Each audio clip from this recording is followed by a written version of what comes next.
Olá, estudantes da segunda série do ensino médio. Sejam todos muito bem-vindos para mais uma aula de aprofundamento aqui no Centro de Mídias. Aula do componente Pensamento Político e Democracia. Hoje nós vamos começar a nossa sistematização da atividade número 4. Eu estou com o Sidney e depois com a Elisângela na Libras que vão me ajudar. Mas antes da gente começar a nossa sistematização, eu deixo um recadinho para vocês que o Centro de Mídias agora tem um canal de educação antirracista. Nós temos várias aulas no YouTube nesse canal, onde vocês conseguem aprender um pouco mais a respeito desse tema que é muito importante, não só para o Brasil, mas para o mundo inteiro. Sempre é bom a gente debater e estudar a respeito da educação antirracista. Beleza? Então, clica no link que apareceu aí na tela de vocês, assistam as aulas que vai ser de muito proveito aí para todo mundo. Tudo bem? Então, agora sim, nós vamos começar a falar um pouquinho aí a respeito da nossa sistematização de conteúdos. Nós estamos na atividade 4, vamos fazer um resumão aí do que a gente aprendeu nessa atividade e também vamos responder a atividade 4. Então, na teoria, vamos dizer aí que vocês já conseguiram fazer, né, as pesquisas relacionadas ao samba e ao carnaval, então hoje a gente começa a responder essa atividade. Tudo bem? Então, bora lá para a nossa tela, para as nossas habilidades. Vamos lá. Bem, lembrando que o nosso componente não está sozinho, estamos aqui no Pensamento Político e Democracia, mas também temos População em Movimento, Eu e o Outro, Culturas no Plural, Diferenças e Desigualdades na Contemporaneidade, Oficinas de Criação Midiática, Veículos de Comunicação e Expressão. E com relação às habilidades, pessoal, eu só vou passar aqui por elas, pois a gente já debateu, já conversou a respeito delas, tudo bem? E o conteúdo hoje é um resumão. Então nós temos a habilidade número 1, número 2 e número 3, né? E depois dessas habilidades aqui nós temos a quarta habilidade e, por fim, os nossos objetos de conhecimento, que são os conteúdos que a gente está aprendendo ao longo do semestre, tudo bem? Então, se você ficou em dúvida aí com relação às habilidades, é só você voltar aí o vídeo ou entrar no repositório, baixar o material e vocês conseguem ler com mais calma, beleza? Então, agora sim, vamos para os nossos objetivos da aula de hoje, bora lá! Na aula de hoje, vamos recapitular o conteúdo sobre as origens do carnaval e depois aprender sobre a influência africana na concepção do samba no Brasil. E, por fim, vamos responder à atividade número 4, que consistia em vocês fazerem uma análise de um samba. Tudo bem? Então, um samba que falava aí a respeito de problemas políticos no Brasil, desigualdade social. Vocês conseguiram pesquisar sobre esse samba? Então, a gente vai debater um pouquinho sobre isso hoje. Beleza? Vamos lá para a nossa tela mais uma vez. Então, na nossa atividade número 4, nós já debatemos a cultura popular na Idade Média e no Renascimento, falamos sobre isso. Depois nós falamos sobre o carnaval e a política. E por fim, nós estamos falando sobre o samba e o carnaval como forma de subversão da ordem social. O que é essa subversão de valores que a gente comentou na aula passada? Essa subversão é uma mudança, tudo bem, pessoal? Então, é como se você tivesse uma sociedade organizada de uma determinada maneira, com determinados valores, e depois, em um determinado período, a gente tem essa subversão, a mudança brusca de valores. E é isso que acontece no carnaval. Tudo bem? Então, bora avançar mais um pouquinho. O carnaval e o samba na subversão de valores, na mudança de valores. Vamos lá. Onde surgiu o carnaval, pessoal? Na antiguidade. A origem do carnaval está nas festas aos deuses da antiguidade. Então é uma festa muito antiga. Nós temos várias festas que eram realizadas para vários deuses na antiguidade e normalmente envolviam colheita. Então, um período de colheita, um período de plantio, as pessoas elas realizavam essas festas para os deuses promoverem fartura para as famílias e para as pessoas, tudo bem? Então, por exemplo, ali no segundo parágrafo fala sobre a Grécia Antiga. Já na Grécia Antiga havia festas para comemorar a chegada da primavera, em que era permitido aí que toda a população, sem distinção de nascimento, participasse do evento. Celebração semelhante ocorria no Império Romano, na Saturnália, quando as pessoas se mascaravam e passavam dias a brincar, comer e beber. Então, olha só que interessante. Na Grécia Antiga, uma sociedade totalmente hierarquizada, dividida, quando chegava nessa festa da primavera, todo mundo podia participar, independente da classe social que você estivesse. Tudo bem? Então, temos aí uma origem do carnaval, em festas na antiguidade realizadas para divindades. Vamos avançar mais um pouquinho. Falando sobre a evolução do carnaval, com a ascensão do cristianismo, as festas pagãs ganharam novos significados. Porque no cristianismo, quando a Igreja Católica ela cresce, ela começa a substituir as festas para os deuses da antiguidade e coloca as festas cristãs no lugar. Então, assim, o carnaval tornou-se a oportunidade de os fiéis se despedirem de se alimentar da carne. Quando a gente fala da palavra carnaval, ela vem do latim carnis levare, que significa retirar a carne, que muita gente faz isso na quaresma, né, nos 40 dias que antecedem o período da Páscoa. Desde o início da comemoração no carnaval, as pessoas podiam esconder ou trocar de identidade.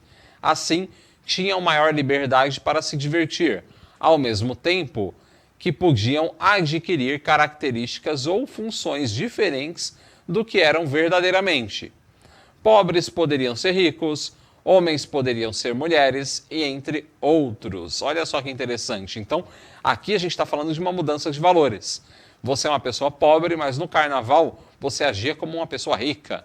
Você se fantasiava como uma pessoa rica. Uma pessoa rica se fantasiava como uma pessoa pobre. Um homem se fantasiava de mulher. Uma mulher se fantasiava de homem. Então, a gente vê essa mudança nos valores que ocorriam aí nessas festas, no caso, no período medieval. Vamos avançar mais um pouquinho. Em Veneza, os nobres usavam máscaras para poder desfrutar da festa com o povo e manter sua identidade oculta. Esta é a origem do uso da máscara, que é uma das características aí mais marcantes, né, do carnaval. Então temos uma imagem ali de várias máscaras, né? Então, quem nunca aí confeccionou uma máscara, né, quando a gente está lá no ensino fundamental, nas aulas de educação artística, uma máscara de carnaval? Então, a ideia aqui era que lá na Itália, em Veneza, para os nobres poderem participar dessas festas, que eram festas de rua, né, muito populares, o que eles faziam? Colocavam as máscaras para as pessoas não identificarem eles. Então, essa ideia de colocar as máscaras começou a se difundir e depois nós temos também os bailes de máscaras, beleza?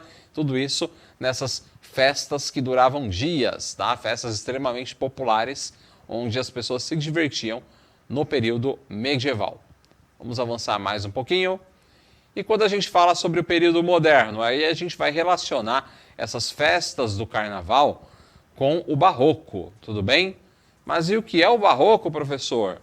É o estilo artístico que floresceu entre o final do século XVI e meados do século XVIII, inicialmente na Itália, difundindo-se em seguida pelos países católicos da Europa e da América, antes de atingir, em uma forma modificada, as áreas protestantes e alguns pontos do Oriente.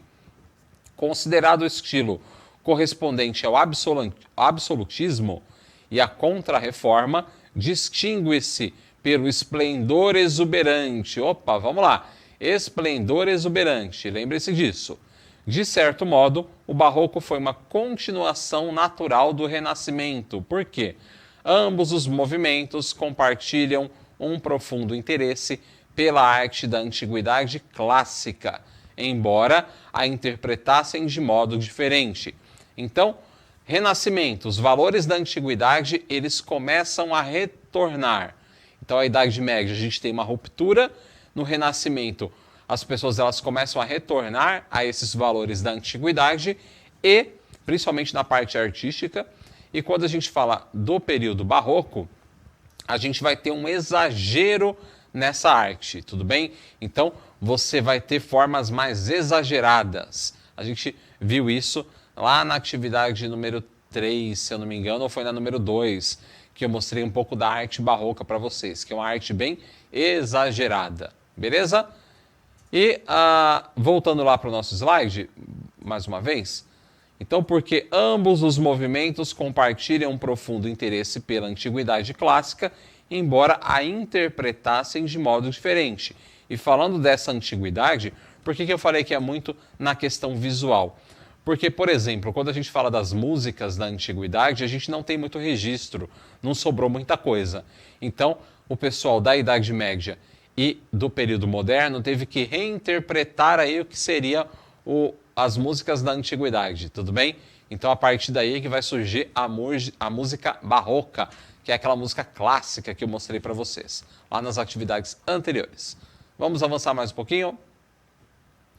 Bem, aí aqui, nesse texto aqui que eu tinha passado anteriormente para vocês, fala um pouquinho sobre a Contra-Reforma, tá? Então, o Barroco é considerado, entre outras coisas, uma correspondência artística do absolutismo e da Contra-Reforma, caracterizando-se por uma continuidade e, ao mesmo tempo, uma oposição à herança clássica. A oposição aqui, principalmente na parte da música, tá, pessoal? Que eles nem sabiam muito bem como é que era a música da antiguidade. E um dos detalhes mais interessantes desse período é a dança barroca, que a gente já estudou anteriormente. A dança barroca, ou dança de corte, não era um tipo de dança... Era, na verdade, tá, pessoal? Coloquei o não ali, mas era. Era um tipo muito popular de dança lá na Europa entre os séculos XVII e XVIII. E ela tem um caráter político porque se popularizou nas cortes europeias, tá? Então, aqui nós temos uma das características da dança barroca, que é o quê? As vestimentas. Olha, observem as vestimentas da mulher e do homem que estão dançando. Tudo isso aqui tem uma explicação, tá, pessoal? A gente viu lá na nossa atividade, se eu não me engano, foi na 3, tá, pessoal? Que a gente viu um pouquinho sobre a dança barroca. Ou foi na 3 ou foi na 2. E nós falamos justamente sobre a questão das vestimentas, as perucas que eles utilizavam, as mulheres que usavam espartilho para deixar a cintura mais fina, usavam uns alargadores de metal, né, na parte da cintura para deixar ela mais volumosa, que nem está ali no vestido da mulher, tudo bem? Enfim, vamos avançar mais um pouquinho. E a inspiração máxima, né, desse barroco, da dança barroca, sai aí na figura do Luís XIV, que era o rei da França. E eu mostrei para vocês essa pintura dele, que é bem interessante, e tem vários detalhes aí a respeito da vida do Luís XIV, tudo bem? Por quê? Ele está, por exemplo, ali com as pernas de fora, né, com a meia calça, para representar a juventude dele, pois ele era um bailarino na juventude. E nessa época também se popularizou o uso de perucas e essas roupas mais extravagantes. Então, o Luís XIV, que também era chamado de Rei Sol, né? Ele está sendo representado dessa forma, pois ele havia sido um bailarino na juventude. E aqui, pessoal, na época que ele era um bailarino, ele utilizava uma roupa de dança. E aqui nós temos essa roupa, olha só que interessante. A roupa de dança de corte do Luís XIV pode ser comparada com alguma roupa dos dias atuais? E a gente sabe que sim, né, pessoal? Ela pode ser comparada à roupa dos carnavalescos, né, da galera que desfila no sambódromo. Olha só a comparação, as penas ali no topo da cabeça, a roupa com um estilo bem exagerado, tudo isso aqui faz parte do barroco, tá, pessoal? Olha só que interessante. E o carnaval brasileiro tem diversas inspirações do estilo barroco. E como é que surgiu o carnaval no Brasil? Bem, o carnaval no Brasil surgiu como um entrudo. O entrudo é uma brincadeira, tá, pessoal? Trazida pelos portugueses. Este consistia numa brincadeira em que as pessoas atiravam água, farinha, ovos e tinta umas nas outras. Por sua parte, os africanos escravizados se divertiam nesses dias ao som de batuques e ritmos trazidos da África, e que se mesclaram aí com os gêneros musicais portugueses. Essa mistura seria, né, a origem da marchinha do carnaval e do samba, entre muitos outros ritmos musicais. Então olha só que interessante, né? Nós temos uma festa que é trazida de Portugal, né, que é uma brincadeira no caso, né, das pessoas jogarem tinta, farinha, ovos umas nas outras, e isso se misturou com o batuque, né, africano, né, dos escravizados, e depois foi se modificando e se transformou no carnaval que a gente conhece hoje. Olha só que interessante. Vamos ver a imagem ampliada dessa brincadeira. Olha só que legal. Então aqui na imagem, pessoal, nós temos diversas pessoas que estão participando aí desse entrudo, que é essa brincadeira de jogar farinha, ovos, né, e tinta umas nas outras. Então aqui a galera está brincando, né, desse entrudo. Beleza? Essa é uma pintura, deixa eu ver se eu tenho o ano dela. É uma pintura de 1822. Bem, no começo do século XX, com o objetivo de civilizar a festa, a prática de lançar farinha e água foi abolida. E por isso as pessoas começaram a importar costumes dos carnavais lá da Europa, de Paris, por exemplo, onde as pessoas jogavam confetes e serpentinas e buquês de flores nas festas. E com a popularização dos automóveis, as famílias mais abastadas do Rio de Janeiro, de Salvador ou de Recife saíam com os carros e jogavam confetes e serpentinas nos passantes.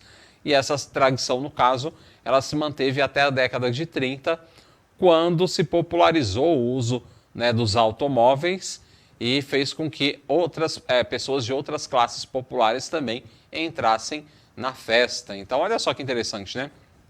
A elite brasileira desfilava de carro e jogava os confetes nas pessoas. E isso depois vai se transformar, né, quando surgem, né, as escolas de samba, nos carros alegóricos, nos carros de samba. Olha só que interessante a gente fazer essa relação, beleza? Vamos avançar mais um pouquinho. O carnaval de rua era animado pelas marchinhas, um gênero musical parecido com a marcha militar, porém mais rápida e com letras de duplo sentido, porque era para você zoar, para você brincar. E dessa maneira, elas criticavam a sociedade, a classe política e a situação do país de maneira geral. E é considerada a primeira marchinha brasileira aquela que se chama O Abre Alas, né, que todo mundo canta, né, O Abre Alas que eu quero passar. Ela foi escrita em 1899 pela compositora Chiquinha Gonzaga. Bem, eu vou avançar mais um pouquinho aqui. E na década de 60, a marchinha deu lugar ao samba enredo das escolas de samba. E aqui nós temos justamente um desfile de uma escola de samba, um carro alegórico, e ele está cheio de máscaras, já para simbolizar aí, né, esse costume europeu do baile de máscaras que eu falei para vocês lá da Idade Média. Mas vale ressaltar, pessoal, que a gente tem aí vários historiadores, várias pessoas do meio político também que criticam, né, esse carnaval isolado apenas ali nas escolas de samba, nos sambódromos, tá, pessoal? Por quê? Porque isso acabou transformando o carnaval, em vez de uma festa popular, numa coisa elitizada. Por quê? Quem vê o desfile da escola de samba é só quem tem dinheiro para pagar. Então, em vez de ser uma coisa que era para todos, agora, né, com o surgimento dos sambódromos, essa festa ela ficou isolada, beleza? Mas isso vem mudando, né, de uns tempos para cá, porque agora o carnaval de rua ele começou a se popularizar novamente. Então, nos últimos anos, por exemplo, em São Paulo, né, pelo menos antes da pandemia de Covid, né, nós já tínhamos o carnaval de rua tomando um espaço bem grande na sociedade, não ficando só preso ali ao sambódromo, beleza? Porque isso acaba só elitizando a festa. E essa festa, ela é para todos, ela não é só para um grupo de pessoas que tem dinheiro para assistir. Tudo bem? Vamos avançar mais um pouquinho. O carnaval é celebrado da mesma maneira em todas as regiões do Brasil? A gente sabe que não, né, pessoal? Por exemplo, nós temos aqui o frevo. Nós temos um homem e duas mulheres dançando o frevo, que é caracterizado aí, né, nas festas de carnaval do estado de Pernambuco, tá? Então, quando a gente está no carnaval, lá em Pernambuco nós temos a celebração do frevo, onde as pessoas dançam com aquele guarda-chuvinha, né? Que é uma dança bem característica, bem legal. Bem, nós também temos, né, no estado de Pernambuco, os famosos bonecos de Olinda. Então aqui nós temos um boneco de Olinda que fazem parte também, né, junto com o frevo, né, dos desfiles, onde esses bonecos aqui normalmente vão satirizar artistas, políticos, figuras públicas, vão representar personagens de quadrinhos, enfim. Esses bonecos, eles vão fazer uma sátira, né, de vários elementos da nossa cultura, principalmente aí das figuras políticas, tá? Que o pessoal menos gosta, acaba zoando mais. Tudo bem? Vamos avançar mais um pouquinho. Então, esses bonecos de Olinda homenageiam e satirizam artistas, políticos, figuras públicas, personagens de quadrinhos, etc. Vocês podem pesquisar outras celebrações do carnaval pelo Brasil. Façam as suas pesquisas, pessoal. E com relação à história do samba, vamos falar de samba agora. O samba é uma dança e um gênero musical brasileiro considerado um dos elementos mais representativos da cultura popular do Brasil. Esse ritmo é fruto da miscigenação,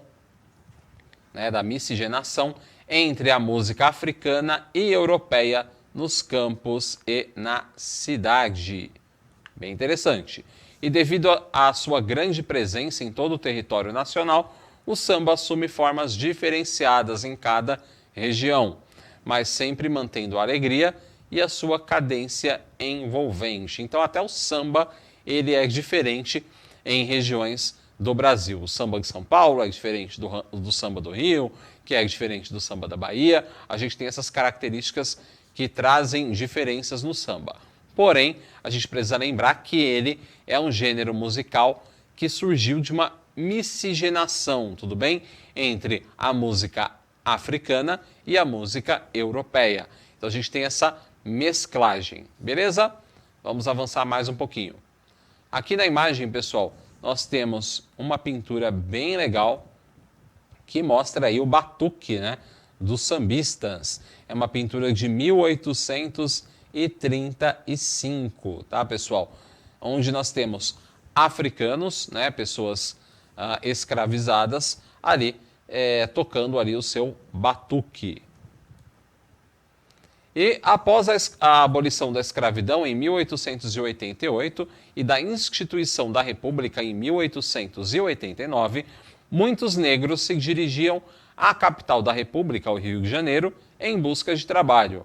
Porém, qualquer manifestação cultural africana era vista com desconfiança e criminalizada, como a capoeira, o candomblé, como o samba não foi diferente, tá? Com o samba não foi diferente. Assim, os negros começaram a fazer aí as suas festas nas casas das tias ou vovós, verdadeiras matriarcas afrodescendentes que acolhiam os batuques. Então, olha que interessante.